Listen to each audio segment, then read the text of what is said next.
Welcome to District Deep Dive, where I, a walking encyclopedia of Hunger Games knowledge, deep dive the entire Hunger Games series. Today, I'm covering chapters 10 and 11 in Catching Fire. It is another shorter chapter episode because I realized these are much more manageable for me. When I started this series, I was like, oh, other book podcasts are doing 4, 5, 6 chapters an episode, but I didn't take into consideration that those book podcasts have more than one person doing everything. And I've realized, at least for the time being, because I'm a one-man show, I do everything. It may not last forever, but I think for now, at least, I'm going to do 2 chapters, maybe 3 an episode, just so I don't get burned out, and it's a lot more manageable for me, not only with, like, making the outlines and everything, but also with the editing, so I hope you guys don't mind too much. But also, these episodes are still being just as long as my original 6 covering the Hunger Games, so it's still about the same amount of time because I'm going into more stuff now that we're getting later in the series than I was just in book 1. They're still going to be around an hour episode, give or take. If I was going to do 4 or 5 chapters every episode, it would be so long. I know you guys said you would be cool with long episodes, but for my sanity for right now, at least, I think I'm going to do 2 chapters, but still, hopefully, weekly episodes. Before I begin, as always, this episode does contain spoilers for Sunrise on the Reaping, and please don't forget to like, comment, and subscribe because it really does help with the algorithm. YouTube apparently likes to randomly unsubscribe people too that are subscribed, so you may want to double check that if you think you are. Now I'm going to do a recap of each of the chapters I'll be covering. Part 2, The Quell. Chapter 10. Katniss stands, bow drawn, arrow aimed at who she thinks is the Peacekeeper in the woods outside of District 12. She asks the woman who held up the cracker with a Mockingjay pin stamped on it what it means. Another voice answers behind her. It means they're on her side. A girl around Katniss's age limps over to the other woman at Katniss's demand. Woman introduces herself as Twill and the other girl as Bonnie and explains they have escaped District 8. They stole the Peacekeeper uniforms from a factory and the gun from a dead Peacekeeper. Katniss again asks about the cracker, and Bonnie asks, "Don't you know, Katniss?" Katniss realizing that they recognize her. Of course they recognize her. She's standing outside District 12 pointing an arrow at them. Who else would she be?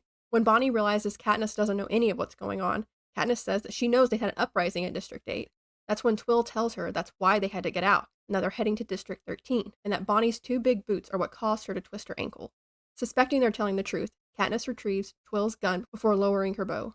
They all go inside the concrete house, where Katniss gives them each a loaf of bread to eat, as they're starving. After they've finished, Katniss asks their story, and they tell her. The night of her engagement, the uprising in District 8 began. At first, the citizens were able to overpower the Peacekeepers with the element of surprise and just sheer numbers. Peacekeepers fell, rebels appropriating their weapons. But then the axe fell. Thousands of Peacekeepers arrived with a hovercraft bombing rebel strongholds. Within 48 hours, the city was subdued. A lockdown was put in place. Suspected instigators were hanged in the square and broadcasted across the televisions. When the district was on the brink of starvation, they were ordered to return to business as usual. Bonnie and Twill were late to their shift at the factory due to a road being made impassable by bombs, so they were still 100 yards away when the factory exploded, killing everyone inside, including Bonnie's whole family and Twill's husband. The 2 fled back to Twill's house, donning the Peacekeeper uniforms that were meant for Twill and her husband's escape, jumping on a train and fleeing at a fuel stop. They followed the tracks all the way to the outskirts of District 12, where they were forced to stop due to Bonnie twisting her ankle. They then tell Katniss about their hope that District 13 is still around, and they're hoping to make it there. They explain to Katniss that the Capitol has been using the same old footage from District 13, that if you look in the far right-hand corner, you can spot a glimpse of the same Mockingjay every time. Katniss is excited at the possibility at first, but then angrily asks, if they do exist, why do they let everyone else live like this? Katniss banishes the idea of an alive District 13 from her mind, saying they're delusions. They couldn't possibly exist because the Capitol wouldn't let it, but Katniss doesn't voice her thoughts as to not shatter their hopes. She gives them all the food in her pack she had intended to hand out in the district, teaches them some skills to help them survive in the wilderness, and tells them of the conditions in District 12. By late afternoon, she has to head back and bids them both farewell. She thinks about everything her meeting Bonnie and Twill revealed to her. So caught up in her thoughts, it's not until the screech of an owl brings her back to her senses that she hears it and jerks her hand back, because the fence is alive with electricity. Chapter 11. Katniss immediately heads back into the trees. The Thread somehow knows she was in the woods and has her stranded out here to arrest her. She orders herself to calm down. This isn't the first time she's been caught outside the district with the fence being on, but it is the first time she's alone when it happened, and she's not sure this is just a coincidence. Knowing she has to get back over, she finds a tree high enough to jump over and avoid being electrocuted. Out of options, hanging from a branch at least 25 feet up, Katniss gathers her courage and drops. While a snowbank does somewhat cushion her landing, she hits the ground with a jolt, her tailbone bruised and her left heel broken. She tries to hide her limp as she heads to the square to establish an alibi for herself, since her mom and Prim can't know she was in the woods. She finally manages to make it home, only to find 2 peacekeepers waiting for her. They have a message for her from Thread and have been waiting for hours. Katniss knows this means they've been waiting for her to fail to return, either trapped or electrocuted in the woods. When one of the peacekeepers asks her where she's been, Katniss says it's easier to ask where she hasn't been. Haymitch, who is sitting playing chess with Peeta, asks her boredly, "Where haven't you been?" Katniss says that she wasn't talking to the goat man about getting Prim's goat pregnant because Prim gave her inaccurate information of where he lived. Her and Prim go back and forth, Prim saying she gave her the right directions. Peeta and Haymitch chiming in that Prim told Katniss correctly. Katniss then telling Haymitch to shut up after he makes a smart-ass remark, which makes them all laugh. They're all playing this very well, although one of the 2 peacekeepers seems unconvinced. She asks Katniss what's in her bag, knowing she's expecting evidence from the woods but will find none. Katniss tells her to look for herself. Peeta coming over and grabbing the bag of sweets Katniss had purchased on her way home. Peeta, Haymitch, and Prim all play a game of keep away from Katniss with them, before Peeta comes up and wraps his arms around Katniss. She yelps at in pain, but disguises it as indignation, but Peeta can tell she's hurt. The Peacekeeper tells Katniss that the message from head Peacekeeper Thread was to inform her that the fence surrounding 12 will now have electricity 24 hours a day. Katniss innocently asks, "Didn't it already?" and says she'll pass along the message to her cousin. They'll all sleep more soundly knowing that security lapse has been addressed. When the peacekeepers leave, Katniss slumps against the table, Peeta holding her steady and asking her what's wrong. Katniss says she banged up her heel and tailbone when she slipped and fell. No one believes her, but it's too dangerous to talk openly with the house surely being bugged. Astrid examines her and informs her that there may be a break in her left heel. Prim and Katniss sit by the fire, Astrid giving Katniss some tea with a dose of sleep syrup. Peeta then helps her to bed, eventually just carrying her up the stairs because she's so wobbly. Before he can leave, Katniss stops him. She doesn't want him to go, not until she's fallen asleep. She asks him to stay with her, but the sleep syrup pulls her under before she can catch what he whispered back. The next day, Astrid puts Katniss on bed rest for a week to heal. Peeta comes over every day, bringing her cheese buns and helping her begin to work on her family's plant book.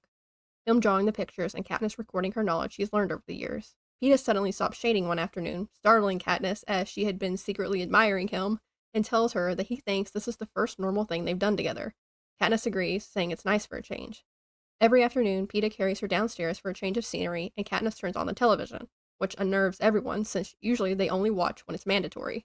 But Katniss is looking for something now. The footage of District 13 and the Mockingjay Bonnie and Twill told her about, and she sees it, once during a news story about the Dark Days, and most damning, during what's supposed to be a live footage of a reporter in a protective suit in front of the ruins of District 13's Justice Building.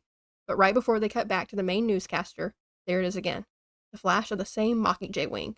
The reporter isn't in District 13, so what is? Onto world building. So in honor of Bonnie and Twill, I thought it would be good to cover District 8. District 8's export, that's hard to say, that's a tongue twister. District 8's main export. If you're watching this and it looks like I'm crying, I'm not. I had an eyelash in my eye. I'm not crying. Already did that today. I got my haircut and she did it way too short and I was crying in the car. But anyway, I'm not crying right now. I can't get this stupid eyelash out.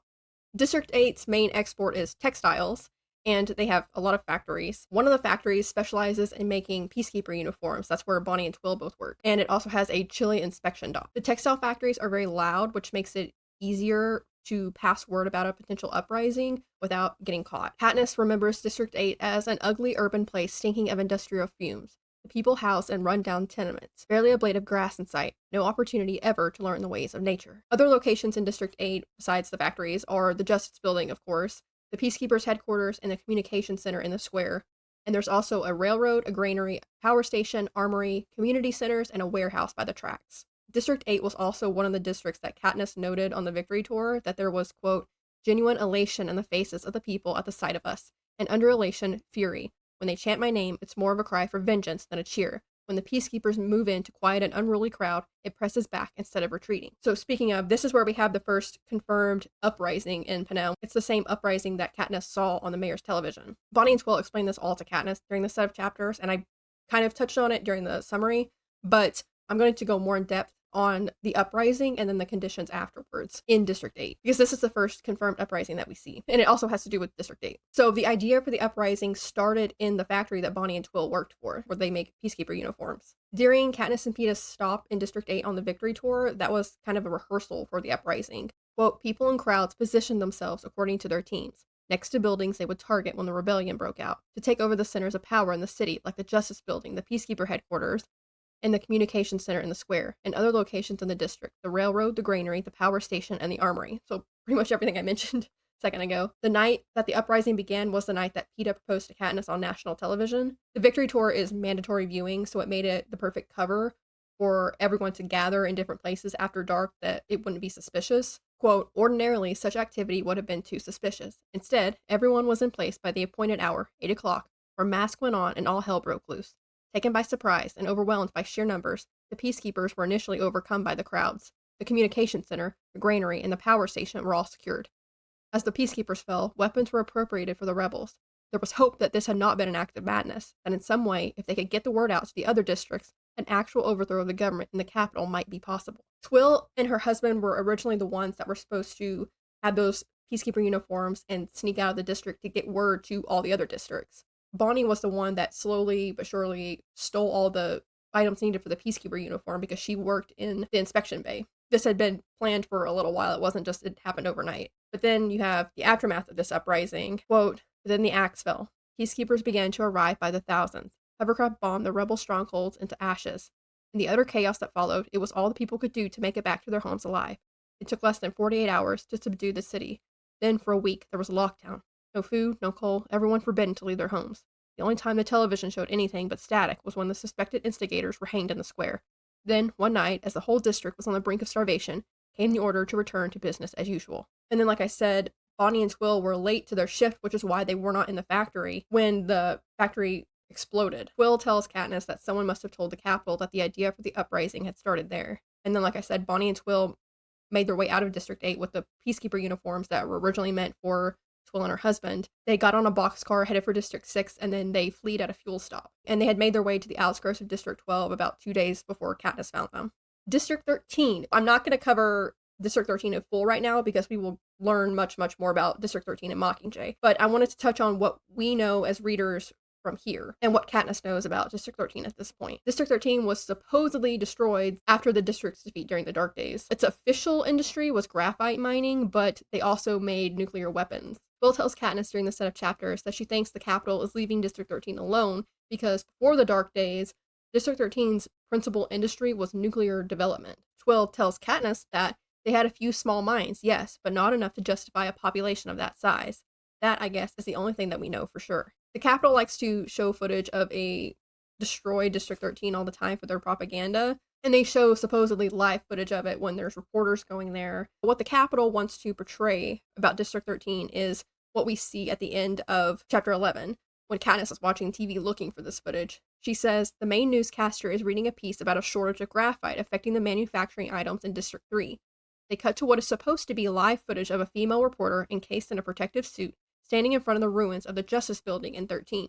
Through her mask, she reports that unfortunately, a study has just today determined that the mines of District 13 are still too toxic to approach. And we obviously know from Mockingjay that Bonnie and Twill are right, that there are people in District 13 that they did move underground, but I will get much more into District 13 in Mockingjay. For characters we meet in the set of chapters, we have Bonnie, of course. She is a girl from District 8 that Katniss says looks to be about her age. She's, quote, dressed in an ill-fitting peacekeeper's uniform, complete with a white fur cloak, but it's several sizes too large for her slight frame. And her teeth are crooked, and there's a strawberry birthmark over one of her chocolate brown eyes. She has a twisted ankle that was a result of her boots being too big for her, and she's relying on a crutch made from a broken branch to walk. When she's warming herself by the fire in the concrete house, Katniss says that her skin is so pale as to be translucent, and I can see the fire glow through her flesh. She had an after-school job where she worked at the factory that specialized in peacekeeper uniforms, where she worked in the inspection dock. Twill is the older of the two women, and Katniss says she looks to be about 35 or so. She has a pointed chin with light brown irises, and she's dressed in the white peacekeeper uniform that was stolen from the factory in District 8. Her husband died in the factory explosion, and she was a school teacher and had an after-school job at the factory, and Bonnie was one of her students. There's two characters that are unnamed, and they're just in here briefly. There's not a lot about them, but we have the two peacekeepers that Katniss finds at her house waiting for her. The female peacekeeper is pretty much impassive when Katniss arrives, and she looks unconvinced about Katniss' story about the Goat Man. But the male peacekeeper looks kind of surprised when Katniss returns, and after the whole fiasco with Katniss talking with everybody about the Goat Man, he's smiling afterwards. So it kind of seems like either she's the hard ass of the two, or she maybe is his superior. I'm just guessing there, though. But that's the only information we know about those two. Onto the deep dive section of this episode. So this is where I cover foreshadowing, parallels, discussion, symbolism, and everything in between. First off, I'm going to talk about Katniss, of course. I feel like I always start with Katniss. And her, I guess you could consider this PTSD, but also just being post-arena. When she meets Bonnie and Twill, I mean, she automatically pulls her bow and she's prepared to kill. And it takes her a minute before she finally lowers her bow. Like, she goes and gets Twill's gun before she will fully, like, okay, I will put my weapon down. Even though Twill put her hands up, put her gun down, and was like, hey, we're on your side, and showed her the cracker with the Mockingjay pin on it, Katniss was still very, I mean, they were dressed as peacekeepers, but she's still very, I don't trust you. Katniss even says, what is it? What does it mean? I ask harshly, still prepared to kill. And that's when she's talking about the Mockingjay on the cracker. And she says, I bite my lip, which there is her lip biting habit making an appearance again. She says, my instincts tell me they're telling the truth, and behind that truth is a whole lot of information I like to get at. I step forward and retrieve Twill's gun before lowering my bow, though. Also, how she describes the sound of electricity of the fence being on is, it's like a buzz of a tree full of tracker-jacker nest, which Katniss would know exactly what that sounds like, because she was right next to a tracker-jacker nest during the Hunger Games, and she cut down the branch it was attached to and dropped it on their careers and Peeta. So she knows exactly what that sounds like. She, of course, knew what tracker-jackers were before that, but usually, you know, her and Gale would go the other direction if they saw them. But it's just a little bitty way of how maybe she's describing things differently because of her experience in the arena. Katniss's circumstances have obviously changed since before the games, but so has her reaction to the fence being on. She says, my feet back up automatically and I blend into the trees. I cover my mouth with my glove to disperse the white of my breath in the icy air. Adrenaline courses through me, wiping all the concerns of the day from my mind as I focus on the immediate threat before me. Also, her immediately covering her mouth so you can't see her breath is just really smart. It's instinctive, too. And the way she's describing the immediate threat before her, how the adrenaline courses through her, and so her mind focuses on the immediate threat before her. It's just so, like, it's so arena language. This is not how she would have reacted pre-Hunger Games. Quote, calm down, I order myself. It's not as if this is the first time I've been caught outside the district by an electrified fence. It's happened a few times over the years, but Gale was always with me. The two of us would just pick a comfortable tree to hang out in until the power shut off, which it always did eventually. If I was running late, Prim even got into the habit of going to the meadow to check if the fence was charged to spare my mother worry. Katniss is obviously on high alert, and when she's on bed rest at home, she says, for the next few days, I jump every time there's a knock on the door, because she thinks there are peacekeepers coming to arrest her. The next thing I want to talk about is this set of quotes when Katniss is talking about Bonnie. Bonnie has no home. Her family is dead. Returning to District 8 or assimilating in another district would be impossible. Of course, the idea of an independent, thriving District 13 draws her. I can't bring myself to tell her she's chasing a dream as insubstantial as a wisp of smoke. Perhaps she and Twill can carve out a life somehow in the woods. I doubt it, but they're so pitiful I have to try to help. Those lines kind of foreshadow Katniss's future and her role in Mockingjay. The Bonnie having no home, her family's dead, and she can't return to District 8 or assimilate in another district. Katniss's home will be destroyed by the end of this book. And then by the end of Mockingjay, Prim is dead. What's left of District 12's population is assimilated in District 13 during the war, and then Katniss is returned to 12 after shooting Coin, and she's confined there until further notice. The idea of District 13 still being around also draws Katniss. After she watches for the glimpse of the Mockingjay that they were talking about, she'll bring that theory up to Haymitch about District 13 still being around. But unlike Haymitch, Katniss doesn't shoot Bonnie's hope about it existing down like Haymitch does to Katniss. Katniss says, they beg me for details of the situation in District 12, and I tell them about life under threat. I can see they think it's important information that they'll be bringing to those who run District 13, and I play along so as not to destroy their hopes.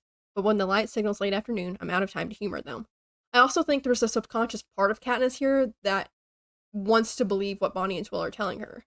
She believes it obviously enough to go looking for the footage they're talking about. And then later she says when she's walking home that she hardly notices the walk home because my mind is spinning with new information about the uprising in District 8 and the unlikely but tantalizing possibility of District 13.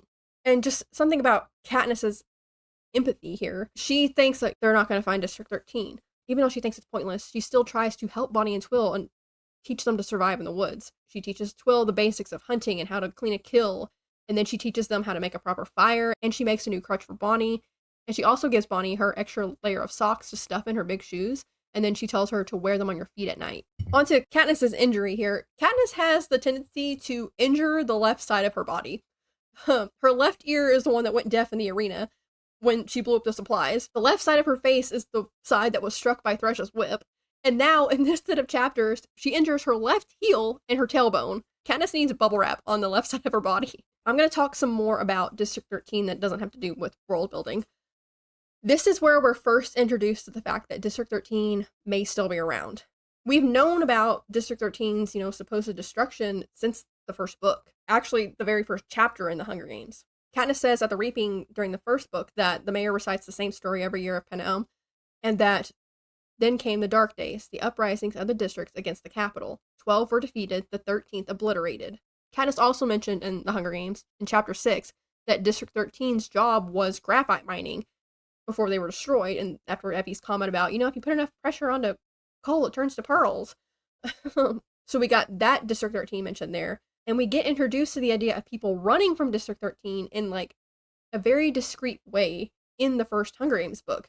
Because after Katniss is telling Peeta about how she knows redheaded Avox girl, she tells Peeta that she doesn't know where Lavinia and the boy she was with were running to because District 12 is pretty much the end of the line.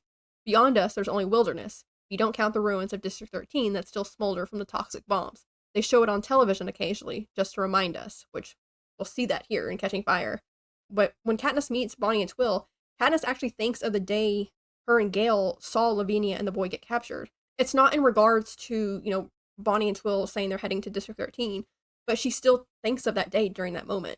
During their conversation that they tell her we're heading to District 13, Katniss also remembers that day in the woods when she saw the hovercraft come and capture Lavinia and the boy, and so she's like, were you followed? It's back-to-back thinking District 13 and then running. Twill tells Katniss here that we think the people moved underground when everything on the surface was destroyed. We think they managed to survive. And we think the capital leaves them alone because before the Dark Days, District 13's principal industry was nuclear development. Which is exactly what happened. We find out in Mockingjay, District 13 citizens did move underground. Katniss is pretty consistent with how she views District 13 if they do exist, versus when she knows they exist. At first, she's like, could this be true? Could there really be a District 13 somewhere to run to? But then she thinks, if there are people in District 13 with powerful weapons, why haven't they helped us? I say angrily. If it's true, why do they leave us to live like this? With the hunger and the killings and the games. And suddenly, I hate this imaginary underground city of District 13 and those who sit by, watching us die. They're no better than the capital. We're already getting a little comparison here between the capital and District 13. There's some similarities between the capital's ruler and District 13's ruler, Coin, but I will get into that later. Katniss continues to hate District 13 when she arrives there in Mockingjay, and she poses that exact question to Bach. She says, I feel that twinge of hatred against 13 again. So you had all this, and you left the rest of the districts defenseless against the capital. It's not that simple, he shoots back. We were in no position to launch a counterattack until recently. We could barely stay alive. After we'd overthrown and executed the capital's people, only a handful of us even knew how to pilot. We could have nuked them with missiles, yes, but there's always the larger question. If we engaged in that type of war with the capital, would there be any human life left? At the end of Chapter 11, Katniss sees the old footage of the Mockingjay that Bonnie and Twill were talking about, and she thinks, this reporter is not in District 13, so what is? And we get first-hand knowledge of that in Mockingjay. In Mockingjay, Cressida suggests filming Katniss in front of the ruins of the old Justice Building, and Katniss says, which is something of a joke since the Capitol's been using it as a backdrop for fake news broadcasts for years to show the district no longer existed. I talked about last episode, I think, how Katniss is empathetic, and we get to see more of that in this set of chapters. After her, Bonnie and Twill go back inside the concrete house, she asks them, are you out of food? And Bonnie nods, we took what we could, but food's been so scarce that it's been gone for a while. The quiver in her voice melts my remaining defenses. She's just a malnourished, injured girl fleeing the capital. Katniss knows exactly what it's like to be starving, and no one offering help or no one being able to help. She tells them, well, it's your lucky day, because she had stuffed her game bag full of food that she was going to deliver to people in District 12 after she got back from the woods. Katniss says that people are starving all over the district, and we still have more than enough. So I've been spreading things around a little. I have my own priorities. Gale's family, Greasy Say, some of the other hob traders who were shut down. My mother has other people, patients mostly, who she wants to help. So she's using her winnings for good. She's using it to help those in the district that can't afford to eat, and she knows exactly firsthand what that's like. She also doesn't end up eating anything for the whole day until she's back in the district and she buys the candy for Prim, because she didn't want to take any food at all from Bonnie and Twill because they need it more than she does. But Katniss, in this moment with Bonnie and Twill, she's doing what Peeta did for her in a way. There's a parallel with Peeta giving Katniss the bread and Katniss giving Bonnie and Twill the bread. And of course, the bread she's giving them, Peeta made. She says, from the bag, I pulled 2 fresh buns with a layer of cheese baked into the top. We always seem to have a supply of these since PETA found out they were my favorite. And right after that line where she mentions PETA, Katniss says, I tossed one to Twill, but crossed over and placed the other on Bonnie's lap since her hand-eye coordination seems a little questionable at the moment, and I don't want the thing ending up in the fire. Which is exactly what PETA did to be able to give Katniss the bread as kids. He burned 2 loaves of bread by accident when he dropped them in the fire so that his mother would instruct him to throw them out to the pigs, and instead, he threw them to Katniss. During this parallel with PETA giving Katniss the bread and Katniss giving Bonnie and Twill the bread, there's also a little parallel with Bonnie and Rue that Katniss herself calls out. Bonnie says, oh, is this all for me? Something inside me twists as I remember another voice, Rue, in the arena, when I gave her the leg of Grusling. Oh, I've never had a whole leg to myself before. The disbelief of the chronically hungry. So we got a moment of Rue, too. But back to the PETA giving Katniss the bread parallel. Bonnie holds the bun as if she can't quite believe it's real, and then sinks her teeth into it, again and again, unable to stop. It's better if you chew it. She nods, trying to slow down, but I know how hard it is when you're that hollow. In the Hunger Games, when Katniss is remembering the moment with the bread, she says, I dropped them on the table, Prim's hands reached to tear off a chunk, but I made her sit, forced my mother to join us at the table, and poured warm tea. And here in Catching Fire, after Katniss gives them the bread, she also finishes the tea that they had been making. I think your tea's done. I scoot the tin can from the ashes. Twill finds 2 tin cups in her pack, and I dip out the tea, setting it on the floor to cool. They're huddled together, eating, blowing on their tea, and taking tiny scalding sips as I build up the fire. Katniss would do this, regardless if PETA had done what he did for her, if she were still alive.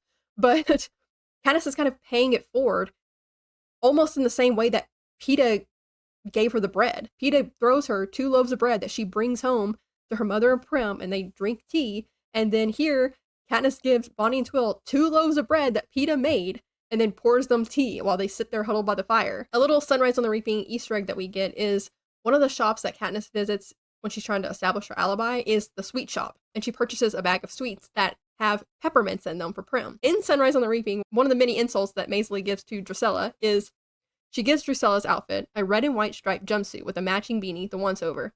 You look like you jumped right off our candy counter back home. Just a peppermint stick nightmare you are. I'm not ready to watch them all die in November. Me getting the Hunger Games tattoo if I get to go to the Sunrise on the Reaping premiere still stands, okay? I saw someone comment about me getting a Hunger Games tattoo if I got to go. In the comments, they're like, Billy Porter, get on that. Because if you don't know why they specifically said Billy Porter, it's because Billy Porter, who's playing Magno, followed District Deep Dive's Instagram, like, I think it was like episode 2, maybe? Freaked out. I was freaking out. That's why, if you didn't know what that comment meant, that's why specifically they mentioned Billy Porter. Now, I want to talk about Katniss, PETA, Haymitch, and Prim. So I've mentioned this before. I could not tell you what episode without looking for it, but I've mentioned how Katniss doesn't think she's very good at like playing to the cameras or covering, but she is. She points out, you know, how good PETA is or how good Haymitch is, but we see here in this set of chapters, Katniss is good at it too. And we also get a moment of them all working together and with no prior discussion, just going with the story. They're like yes-anding each other to cover for Katniss being in the woods. Not only that, we also get a little sisterly moment between Katniss and Prim during the scene. I'm going to be reading a lot because this is, I think, a cute scene. I wish it would have been in the movie. So just buckle up. When Katniss shows up and finds the peacekeepers, or they're waiting for her, may we ask where you've been, Miss Everdeen? The woman asks. Easier to ask where I haven't been, I say, with a sound of exasperation. I cross into the kitchen, forcing myself to use my foot normally, even though every step is excruciating. I pass between the peacekeepers and make it to the table all right. I fling my bag down and turn to Prim, who's standing stiffly by the hearth. Haymitch and PETA are there as well, sitting in a pair of matching rockers, playing a game of chess. Were they here by chance or invited by the peacekeepers? Either way, I'm glad to see them. So where haven't you been? Says Haymitch in a bored voice. Well, I haven't been talking to the goat man about getting Prim's goat pregnant because someone gave me completely inaccurate information as to where he lives, I say, to Prim emphatically. No, I didn't, says Prim. I told you exactly. You said he lives by the west entrance to the mine, I say. The east entrance, Prim corrects me. You distinctly said west, because then I said, next to the slag heap, and you said, yeah. I say, the slag heap next to the east entrance, says Prim patiently. No, when did you say that? I demand. Last night, Haymitch chimes in. It was definitely the east, adds PETA. He looks at Haymitch and they laugh. I glare at PETA as he tries to look contrite. I'm sorry, but it's what I've been saying. You don't listen when people talk to you. Bet people told you he didn't live there today and you didn't listen again, says Haymitch. Shut up, Haymitch, I say, clearly indicating he's right. Haymitch and PETA crack up and Prim allows herself a smile. Fine, someone else can arrange to get the stupid goat knocked up, I say, which makes them laugh more. And I think this is why they've made it this far, Hamish to Peeta. Nothing throws them. There's a lot of things I want to say about this moment. Katniss smoothly lies about, where she's been, and not only do Peeta and Hamish go along with it just effortlessly, so does Prim. You can tell she was nervous about the Peacekeepers being there, because Katniss says she's standing stiffly by the hearth. But because Katniss is staying calm, and she's just nonchalantly explaining, where she's been, and Hamish is being calm, being bored, and Peeta's being calm, that probably reassures Prim and kind of calms her down. And she's able to act normal and assumingly improv her response to Katniss talking about getting Lady pregnant. Could there have actually been a conversation about Katniss going to take Lady to get her knocked up by the Goatman's goats? Sure. But I've always read this conversation as purely just Katniss making it up on the spot and everyone going with it. Her story would work out perfectly because she's like, I couldn't find the Goatman. I've been looking all day for him. And the Peacekeepers couldn't go verify her story with the Goatman because she never showed up. She outright says, you gave me the wrong directions. I couldn't find the Goatman. I haven't been talking to him. That's what I went to go do. So if the Peacekeepers went to ask the Goatman, did Katniss Everdeen come by? He would go, no, which is exactly what Katniss said happened. And if that's the case where Katniss is just making the story up, like I think she is, Prim does a pretty good job at just going along with it. Remember, she's still 12 years old at this point. And you have that little, semi-sisterly argument where Katniss is like, you told me he lived over here. And Prim's like, no, I didn't, Katniss. I told you right. You just don't listen. And then Hamish dropping in his 2 cents and Peeta dropping in to defend Prim's side of the story. It's just hilarious. And then you have Peeta, playing the exasperated boyfriend in this conversation because he goes, I'm sorry, but it's what I've been saying. You don't listen when people talk to you. And then Hamish cutting in and him just being a smart ass. And Katniss going, shut up, Hamish. And Moment just cracks me up. I bet someone could have told you today that he didn't live there and you didn't listen. While this moment is, for the sake of the Peacekeepers, it's just a funny, normal, domestic moment between all of them. And I love it. It's so normal. And I wish we could have gotten more of these little moments without having to have, the Peacekeepers there or having them have to put on a show. Because we know moments like this probably did happen, and we know, Katniss, Peeta, and Hamish's, repertoire. Hamish being a smartass to Katniss, and Katniss telling him to shut up, Hamish. There's no acting there. That's just them. Even without Peacekeepers there, Hamish and Peeta would come over to Katniss's house. It wasn't something that happened just because the Peacekeepers were there. Because you get, a sense of familiarity and normalcy with them being there. And I say that because Katniss' thought, were they here by chance or invited by the Peacekeepers? That indicates that them being there is not abnormal. Because if it had been, she would have just thought, oh, the Peacekeepers must have invited them. But her being like, there's a chance they were just here normal, or maybe the Peacekeeper just had them be here. After the Peacekeeper asks Katniss, what's in your bag, we get this interaction. Peeta comes to the table and opens the candy bag. Ooh, peppermints, he says, popping one in his mouth. They're mine. I take a swipe of the bag. He tosses it to Hamish, who stuffs a fistful of sweets in his mouth before passing the bag to a giggling Prim. None of you deserve candy, I say. What, because we're right? Peeta wraps his arms around me. I give a small yelp of pain as my tailbone objects. I try to turn it into a sound of indignation, but I can see in his eyes that he knows I'm hurt. Okay, Prim said west. I distinctly heard west, and we're all idiots. How's that? Better, I say, and accept his kiss. Then I look at the Peacekeepers as if suddenly remembering they're there. Katniss and Peeta are obviously playing it up in this moment, but I still love it because it's just so sweet and funny and normal, aside from them playing it up for the Peacekeepers' sake. And before I go back to talking about Peeta, I want to mention this here before I forget. I'd seen a theory after Sunrise on the Reaping that during this moment when Hamish eats some of the candy and then throws it to Prim, that he did that to make sure the candy wasn't poisoned. I don't necessarily believe that theory because I don't think that Hamish would think Katniss would grab candy that she didn't know where it was from and risk giving it to Prim. I'm not saying Lenore Dove was being done by eating the gumdrops or something. I'm just saying that they had different circumstances. Katniss is a victor. She is very hated by Snow in the Capitol, and she knows that. I don't think Hamish thinks that Katniss has possibly got her hands on laced peppermints. Also, Peeta just ate some. So if it is poisoned, Peeta's going down too. And they did it in such a quick manner. I mean, I guess it could react that quickly where Hamish eats it and then it poisons him, but I just don't think that's what happened there. I think they're just playing keep away from Katniss, and he ate some of Katniss's candy. I don't think he thought it was poison. Maybe subconsciously he did, and he wanted to make sure Prim didn't eat it. But again, Peeta just ate it. And I think Hamish knows there's no way in hell Katniss would risk bringing a bag of candy she found home to give where Prim could eat it. I don't think Hamish would think Katniss would do that. That's just my 2 cents. That's why I don't necessarily believe that theory, but I did see it, so I just wanted to mention it here. Again, that's not me bashing Lenore Dove by any means, but Lenore Dove wasn't a victor. She didn't necessarily know the lengths the Capitol and Snow will go to punish victors. But going back to Peeta and focusing specifically on him in this moment with the peppermints, when Peeta goes to wrap his arms around her and she yelps and she tries to turn it into a sound of indignation, but she says that I can see in his eyes he knows I'm hurt. He is very much playing the star-crossed lover boy angle right now. But in that moment, he recognizes, because he knows Katniss, that she is actually hurt. Because Katniss didn't want the Peacekeepers to know that she was hurt, so she's forcing herself to walk normal, act normal. And he recognizes that, oh, something's wrong, she's hurt somewhere. But he doesn't outright acknowledge it either, and he helps her cover for it too. And as soon as the Peacekeepers leave, "What is it?" says Peeta, holding me steadily. You just get to see these little moments of Peeta caring for Katniss in this set of chapters. Like when he helps her over to one of the rockers after she says, "I'm hurt." And him keeping them in supply of cheese buns now that he knows, oh, these are Katniss's favorite, and him making sure they always have a supply of them. We also get some very cute Everlark moments in this set of chapters. So moving on to their relationship, Katniss says, "My mother gives me a cup of chamomile tea with a dose of sleep syrup, and my eyes begin to droop immediately. She wraps my bad foot, and Peeta volunteers to get me to bed." Remember last book, Katniss knocked Peeta out with sleep syrup so she could go to the feast to get the medicine for his leg. And she says, "I start out by leaning on his shoulder, but I'm so wobbly, he just scoops me up and carries me upstairs. He tucks me in and says goodnight, but I catch his hand and hold him there. A side effect of the sleep syrup is that it makes people less inhibited, like white liquor, and I know I have to control my tongue. But I don't want him to go. In fact, I want him to climb in with me, to be there when the nightmares hit tonight. For some reason I can't quite form. I know I'm not allowed to ask that. Don't go yet. Not until I fall asleep," I say.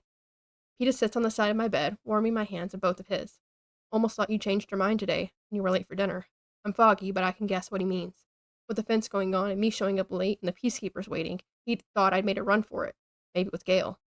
"No, I'd have told you," I say. I pull his hand up and lean my cheek against the back of it, taking in the faint scent of cinnamon and dill from the breads he must have baked today. Like I talked about last episode, Katniss wants Peeta to be there with her. She wants his comfort.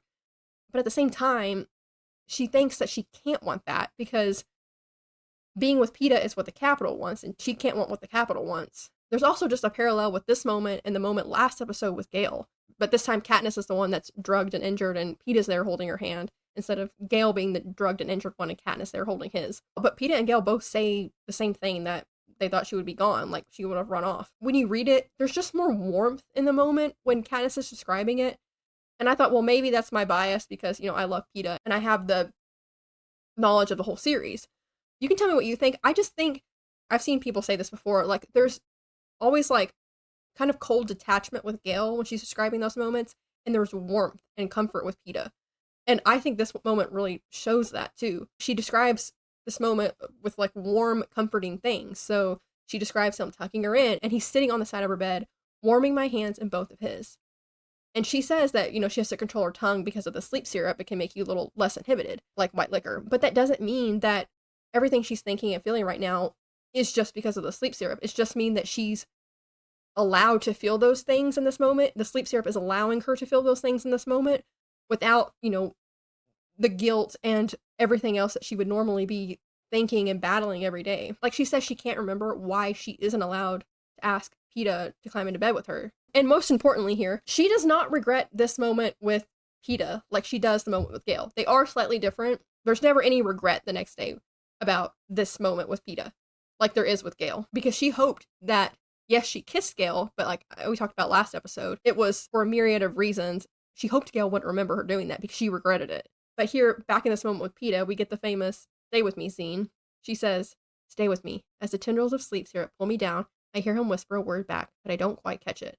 It's not until Mockingjay that we find out what that word was, and it was always. During this set of chapters, we also get this famous Everlark scene that you wouldn't know about if you only watched the movies. And I'm going to read the whole thing because I love it, and it should have been in the movies, because it's such an important moment for Katniss and Peeta's relationship. Like I mentioned, Peeta comes by every day that Katniss is home on bed rest. Peeta comes by every day to bring me cheese buns and begins to help me work on the family book. It's an old thing, made of parchment and leather. Some herbalists on my mother's side of the family started it ages ago. The book's composed of page after page of ink drawings of plants with descriptions of their medicinal uses. My father added a section of edible plants that was my guidebook to keeping us alive after his death. For a long time, I've wanted to record my own knowledge in it, things I've learned from experience or from Gale, and then the information I picked up when I was training for the games. I didn't because I'm no artist, and it's so crucial that the pictures are drawn in exact detail. That's where PETA comes in. Some of the plants he knows already, others we have dried samples of, and others I have to describe. He makes sketches on scrap paper until I'm satisfied they're right. Then I let him draw them in the book. After that, I carefully print all I know about the plant. It's quiet, absorbing work that helps take my mind off my troubles. I like to watch his hands as he works, making a blank page to bloom with strokes of ink, adding touches of color to our previously black and yellowish book. His face takes on a special look when he concentrates. His usual easy expression is replaced by something more intense and removed that suggests an entire world locked away inside him. I've seen flashes of this before, in the arena, or when he speaks to a crowd, or that time he shoved the peacekeepers' guns away from me in District 11. I don't quite know what to make of it. And here's the paragraph of Katniss talking about PETA's eyelashes that I mentioned. It's also like a joke in the fandom, too, that Katniss is like, I don't know how I feel about PETA. I don't know my feelings towards him. And then she describes his eyelashes in detail. So she goes, I also become a little fixated on his eyelashes, which ordinarily you don't notice much because they're so blonde. But up close, in the sunlight, slanting in from the window, they're a light golden color, and so long I don't see how they keep from getting all tangled up when he blinks. Katniss, girl, you like him. I don't know how I feel about PETA, but his eyelashes are so pretty. I'm making fun of her out of love, and because I am her a lot of the time. So back to it. One afternoon, PETA stops shading a blossom and looks up so suddenly that I start, as though I were caught spying on him, which in a strange way, maybe I was. But he only says, I think this is the first time we've ever done anything normal together. Yeah, I agree. Our whole relationship has been tainted by the games. Normal was never a part of it. Nice for a change. The whole scene with Katniss and Haymitch and PETA with the Peacekeepers is just another example of them all communicating without having to say anything. And there's another example of Katniss and PETA being able to communicate by saying one thing but meaning it in a different way so they can say it in front of the cameras. I'm further reassured when PETA casually tells me the power is off in sections of the fence because crews are out securing the base of the chain link to the ground. He's letting her know they're chaining the fence to the ground without alerting anyone who may be listening of Katniss's illegal activities. Focusing just for a second on the plant book that they were working on. I'll talk about it more in Mockingjay, obviously, because the plant book inspires their memory book. And there's a lot of parallels between them working on it here and them working on it in Mockingjay. And Katniss actually first mentions the plant book when she's remembering seeing PETA and the dandelion after he gave her the bread, and the hope that came from seeing that dandelion. She says, my mother had a book she'd brought with her from the apothecary shop. The pages were made of old parchment and covered in ink drawings of plants. Neat handwritten blocks told their names, where to gather them, when they came in bloom, their medicinal uses. But my father added other entries to the book, plants for eating, not healing. Dandelions, pokeweed, wild onions, pines. Prim and I spent the rest of the night poring over those pages. In Mockingjay, Katniss gets the idea for the memory book from her family's plant book. I almost went into like a tangent when I was writing this about talking about the memory book. It's like, no, I have to wait until Mockingjay and Sunrise on the Reaping in the epilogue. It's just very similar to the way Katniss describes it. Like, she carefully writes down everything she can remember about the person that they're putting in the memory book, and she carefully writes down everything she knows about the plants. And then PETA drawing the people that they lost if they don't have a picture, and then PETA drawing the plants here. It's also kind of like Katniss and PETA completing each other. I guess balance each other out is a good way to put it. It's not exactly how I'm picturing it, but it's like yin and yang, kind of, because Katniss has all this knowledge, but she can't put it in the book because she can't draw. And it's so important that you get it right. And then PETA may not have all the plant knowledge that Katniss does, but he knows how to draw, and he can get it in the exact details. I haven't talked about Prim in a while, but I wanted to talk about her here because we get a little sisterly moment with Katniss and Prim after Astrid tends to Katniss' foot. It's a little bitty moment, but I think it's just normal. Prim comes and sits on the floor next to me, leaning her head against my knee. We suck on peppermints as I brush her soft blonde hair behind her ear. How was school? I ask. All right, we learned about coal byproducts, she says. We stare at the fire for a while. Are you going to try on your wedding dresses? Not tonight, tomorrow probably, I say. Wait until I get home, okay? She says. Sure, if they don't arrest me first. She doesn't say that last part out loud to Prim. While the wedding isn't exactly Katniss or PETA's choice, Prim is still a 12-year-old girl who wants to see all these pretty dresses that her big sister is going to get to try on. So she's like, hey, wait for me. I want to see all the dresses. And it's just such a normal conversation and interaction that you can imagine they've had lots of, especially before the games. You just get to see a small moment of their relationship. I've also always read this kind of as showing Katniss's parentification and her maternal side, I guess, because she is kind of a mother figure to Prim. Yes, she is her big sister, but Katniss had to take over taking care of Prim and her mother at 11, keeping them alive. So Katniss kind of became Prim's parent. So just her asking how was school. I don't have a sister. I have a younger brother. I don't think I ever asked him how school was. And I don't think he's ever asked me how school was. like that's just something your parents would ask you. Like my mom would be like, how's school? When she picked me up from school. I've always read that as something a parent would ask, how was school? How was school today? And then the kid goes, fine. Kid being me. That part, how was school? All right, we learned about coal byproducts. That seems more of like parent-child conversation. I'm not saying you can't ask your younger sibling about it. I'm just saying from my own experience. Siblings don't really give a shit about how was school today. But then Prim asking, are you going to try on your wedding dresses? Wait till I get home. That seems more sisterly. You may say I'm reaching here. It kind of shows the duality of Katniss and Prim's relationship, with Katniss having to be like a mother figure to Prim, and then also her just being her big sister. But then on a less happy note, them both staring into the fire when they're having this conversation, because next book, Katniss is going to have to watch her little sister become a Human Torch while being burned herself. I want to talk about Mockingjays by themselves real quick. Katniss says when Bonnie and Twill are talking about they saw a Mockingjay in this footage, they're probably mistaken about the footage. Mockingjays are about as rare as rocks and about as tough. If they could survive the initial bombing of 13, they're probably doing better than ever now. Specifically, what Katniss says about Mockingjays being as tough as rocks, and Katniss saying, Mockingjays aren't exactly rare. You could take this, of course, in the literal meaning. She's talking about the species.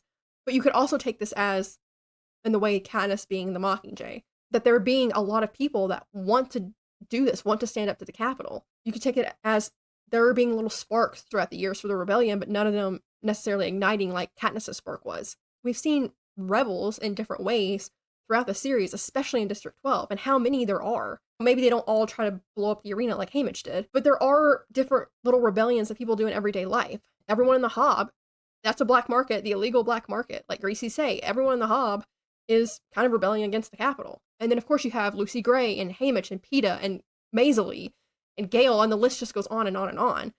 Katniss is not the only person that wanted to stand up to the Capitol, that tried to stand up to the Capitol that even tried to blow up the arena.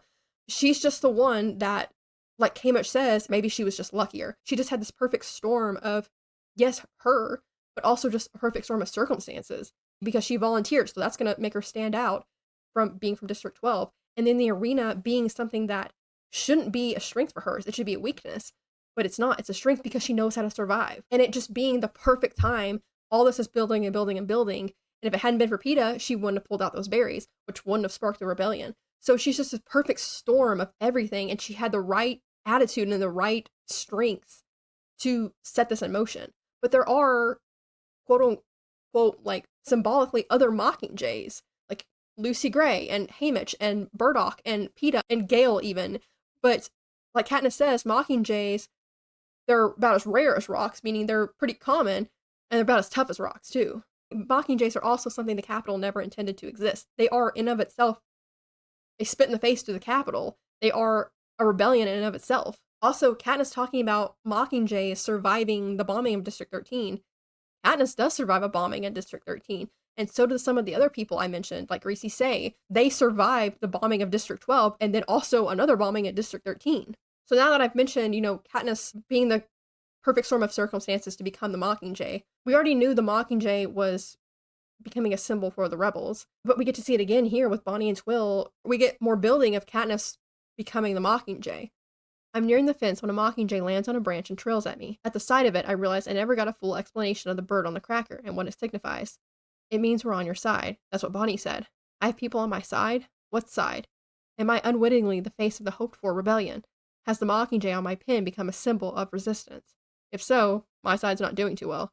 You only have to look at what happened in 8 to know that. Katniss also says, the Mockingjay that Bonnie and Twill are basing all their hopes on. She's, of course, talking about the literal Mockingjay in the footage that Bonnie and Twill are talking about, like District 13 is still there. that they're basing their beliefs that District 13 is still alive on that Mockingjay. But they're also basing their hopes on Katniss becoming the Mockingjay and becoming the symbol for the rebellion. Speaking of birds, a mockingjay and an owl both warn Katniss that the fence is on. She's nearing the fence when she hears the mockingjay, and she's like, I never did get an explanation for that. So that kind of takes her out of her head a little bit, but then she's still walking towards the fence, and I'm crouched on one knee, preparing to enter the meadow, but I'm still so preoccupied with the day's events that it takes a sudden screech of an owl to bring me to my senses. That owl is what signals to Katniss the fence is on. The owl is literally warning Katniss. The owl, maybe not literally. The owl is like, hey, Katniss, the fence is on. You didn't listen to the mockingjay back there, but it kind of acts as an omen and a symbol, which I'll talk about the symbolism here in a little bit for the owl. But that's what brings her back to her senses. 2 birds. Moving from birds and songbirds, let's move to the snake real quick. Snow. Once Katniss realizes the fence on, she thinks, I thought no one saw me sneak under the fence, but who knows? There are always eyes for hire. Someone reported Gale kissing me in that very spot. Still, that was in daylight, and before I was more careful about my behavior. Could there be surveillance cameras? I've wondered about this before. Is this the way President Snow knows about the kiss? It was dark when I went under, and my face was bundled in a scarf. But the list of suspects likely to be trespassing in the woods is probably very short. Snow knows that she sneaks into the woods, and like I've said before, he knows more about the woods outside of District 12 than Katniss thinks he does. He went into these woods with the Cubby, and he almost ran away into these woods with Lucy Gray. I want to mention something quickly about the 50th and the 10th Hunger Games, because Katniss mentions when she's watching TV that usually we only watch when it's mandatory, because the mixture of propaganda and displays of the Capitol's power, including clips from the 74 years of Hunger Games, is so odious. They do not show clips from all of the 74 years of the Hunger Games, as we know. Definitely not the 10th Hunger Games with Lucy Greybeard. And Katniss says later in Catching Fire, after her and Peeta watched Haymitch's games, or a version of Haymitch's games, it made them look stupid that he figured it out. I bet they had a good time trying to spin that one. Bet that's why I don't remember seeing it on television. And Katniss mentioning that there's a mixture of propaganda and displays of the Capitol's power. We learned from Sunrise on the Reaping how much of Haymitch's games were propaganda. Moving to Astrid real quick, she is trying to cover and protect Katniss with the Peacekeepers during the set of chapters, because when Katniss comes in and sees the Peacekeepers here, she says, my mother appears behind them, but keeps her distance. Here she is, just in time for dinner, she says, a little too brightly. I'm very late for dinner. Astrid seems to have this way when there's something very much wrong going on, like with the Peacekeepers here, or like what we saw with Snow. She kind of just like is upbeat, like, oh, hi, Katniss, like, everything's fine. She's very, like Katniss says, she says it a little too brightly. That seems to be her MO when she's like, oh shit, something's going on. And she's trying to help Katniss, but I think she's a little less natural when it comes to deflecting like the victors are. She doesn't want anything to happen to Katniss, obviously. That just kind of seems to be her reaction and her defense. Also, Katniss has been trying to mend her relationship with her mother since she's been back from the games, and I've talked about that a couple times. There's a moment here again where she's letting her mother take care of her. She's not pushing her away. She says, after she's hurt, so I let my mother doctor me and feed me breakfast in bed and tuck another quilt around me.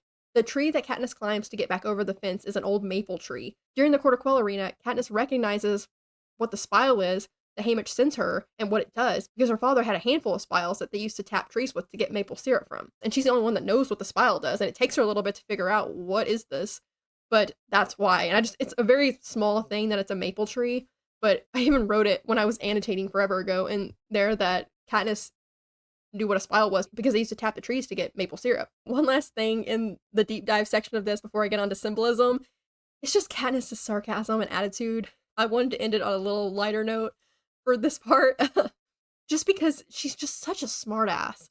And she's pushing the Peacekeeper's button, especially the one that has an attitude with her, because that Peacekeeper goes, he wanted you to know that the fence surrounding District 12 will now have electricity 24 hours a day. Didn't it already, I ask, a little too innocently? He thought you might be interested in passing this information on to your cousin, says the woman. Thank you, I'll tell him. I'm sure we'll all sleep a little more soundly now that security has addressed that lapse. I'm pushing things, I know, but the comment gives me a sense of satisfaction. Katniss is like, fuck you to her. I'm back, bitch. You can't do anything. You can't do anything. She's just rubbing it in her face. I love it.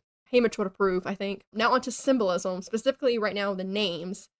Bonnie, I know this one because I watch Outlander. Bonnie Lass. I'm so sorry. That was a horrible accent. That wasn't even Scottish. Kind of fish, Sassenach. But anyway, different series. Bonnie is Scottish, and it means pretty, beautiful, cheerful, handsome. That's why I said Bonnie Lass in that horrible accent. Jamie Fraser would be appalled. Twill, the definition of twill is a fabric with a twill weave, and Wikipedia says it is a type of textile weave, which is perfect for District 8, with a pattern of parallel diagonal ribs. Pernia, because I forgot to add this last episode, it can mean complete forest, and on the Hunger Games Wikipedia, it says for the etymology for Pernia is Pernia would appear to be a shorthand version of the name Calpurnia, belonging to the late wife of Julius Caesar. This wife had allegedly had a premonition of his death and tried to prevent it. Pernia helping to stop Gale's whipping could possibly be viewed as a loose parallel. Other non-name symbolism was the owl that I talked about. Owls can symbolize wisdom and intuition, but also death or impending doom. And the owl screech can be a signal for warnings. A maple tree can symbolize strength and endurance. Chamomile can represent rest, healing, calm, and peace. Cinnamon can represent prosperity, protection, warmth, strength, endurance, renewal, growth, and luxury. Dill can represent good luck, love, tranquility, and protection. And finally, blossom, it can represent different things depending on the color, but it can represent new beginnings and renewal, which I think is fitting here since Katniss and Peeta are doing something normal together when this is mentioned. It can also represent hope, beauty, love, and strength. For quotes, I don't know if I actually mentioned this in the deep dive section or not, but there's only one I wanted to point out if I didn't talk about it, was Katniss saying that they recognize me. Of course they recognize me. My face is uncovered and I'm standing here outside of District 12 pointing an arrow at them. Who else would I be? Katniss knows she's just iconic. Like, who else would be pointing a bow and arrow at them outside of District 12? She's not meaning it in like a diva sort of way or something, but it's just, I love that. For book to movie changes, I think this is going to be the shortest section of book to movie changes I've ever talked about. Because everything is changed. What do you mean? What do you mean? What do you mean? This set of chapters just does not exist in the movie. They did have, which I talked about a couple episodes ago, they had the Stay With Me Always scene, but they had that scene take place during the victory tour on the train when Katniss had a nightmare. But here, obviously, it happens after Katniss injures her foot and is on the sleep serum. And we don't know that Peeta says always until Mockingjay in the books, but in the movies, we hear him say it. And that is it for this week's episode of District Deep Dive. Next episode, I will be covering chapters 12 and 13 of Catching Fire. Make sure you turn on the bell icon so you get notified when that episode goes live. If you would prefer to listen to District Deep Dive in podcast form, it is available wherever you get your podcast from. You can also follow me and the show on TikTok and Instagram, which I have all linked below. Even though I'm only covering 2 chapters at a time right now, I hope you guys are still enjoying the series. Thank you guys so much for watching and supporting it, and I will see you all next episode. Bye, guys.